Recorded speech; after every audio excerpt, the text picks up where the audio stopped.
Assalamualaikum warahmatullahi wabarakatuh.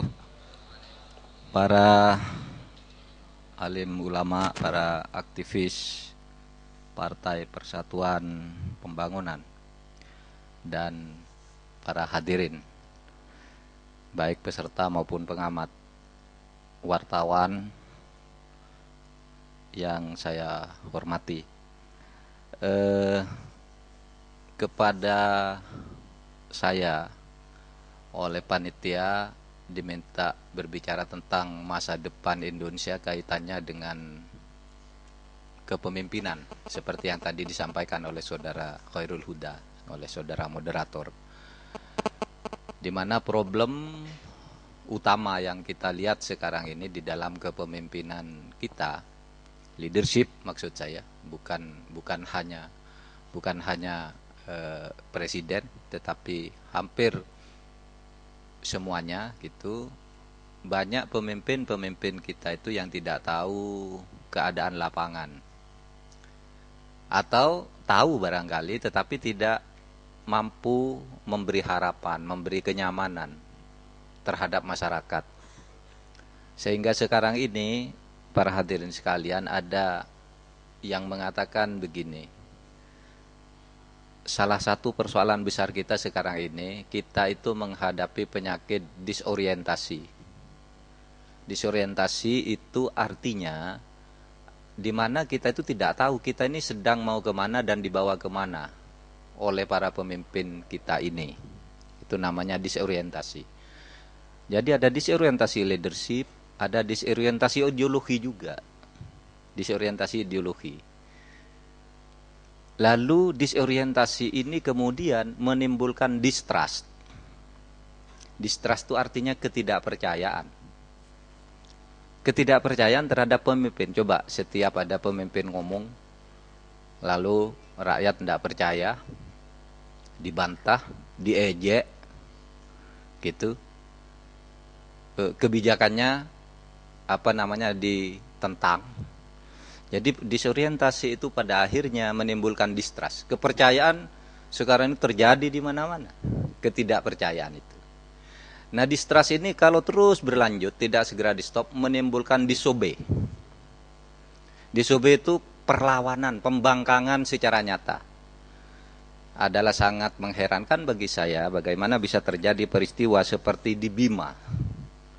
Itu disobey. Pembangkangan dan perlawanan secara nyata terhadap aparat, terhadap pemerintah yang sah. Kenapa? Karena sebelumnya sudah ada distrust, ketidakpercayaan. Distrust itu disebabkan oleh disorientasi. Nah, disobey ini kalau tidak segera diselesaikan akan menimbulkan disintegrasi. Disintegrasi itu artinya ya kehancuran kita sebagai bangsa. Nah, itu kan tahap-tahap hancurnya pemerintahan dan negara itu di situ, ya. Artinya di dalam teori kan berjalannya seperti itu. Nah, tentu kita sebagai orang beriman kadangkala atau selalu percaya Tuhan selalu memberi skenario sendiri. Tetapi kadangkala yang banyak terjadi skenario Tuhan itu berjalan sesuai dengan sunnatullah. Kalau masyarakatnya tidak mau memperbaiki diri, ya Tuhan ikut juga. Ya udah, masyarakatnya sudah begitu, ya. Innallaha la yughayyiru ma biqaumin hatta yughayyiru ma bi anfusihim. Kalau tidak mau mengubah sendiri, jadi kita yang harus mengubah ini. Nah, jadi di sini ada persoalan leadership di masalah kita. Apa nih masalah kita sebenarnya? Begini, saya akan mulai pada hal-hal yang praktis saja. Kalau saudara atau kalau kita sekarang mengikuti pemberitaan di media massa tentang bagaimana proses pemunculan calon-calon di berbagai daerah, bupati, gubernur, sampai ke presiden, sampai ke lembaga-lembaga, itu sekarang menggunakan survei. Tapi di dalam survei itu ada yang salah sebenarnya, karena survei itu hanya mengandalkan 3 hal. 1, popularitas. Siapa yang populer? Lalu yang kedua, akseptabilitas. Populer belum tentu diterima. Banyak orang kalau di dalam hasil survei si A itu populer sekali 90%, tetapi akseptabilitasnya cuma 20%. Ada orang yang popularitasnya 40%, tetapi akseptabilitasnya 39%. Itu yang diolah biasanya.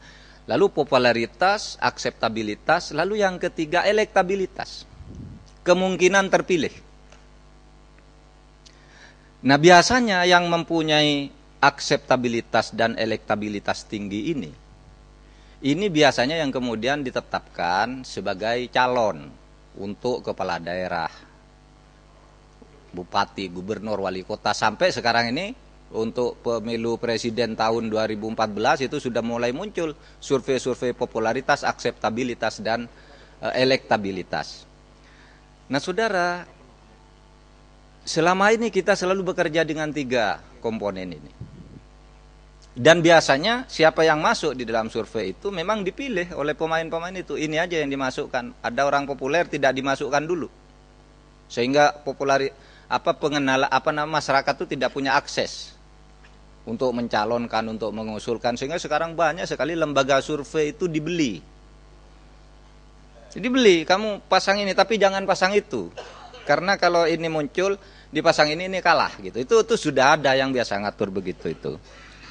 Nah, saudara sekalian, oleh sebab itu saya mengusulkan di dalam Mukernas ini agar kita membiasakan, popularitas itu penting, ya, akseptabilitas itu penting, elektabilitas itu penting, tapi juga ada syarat lain yang perlu ditambahkan, yaitu visioner.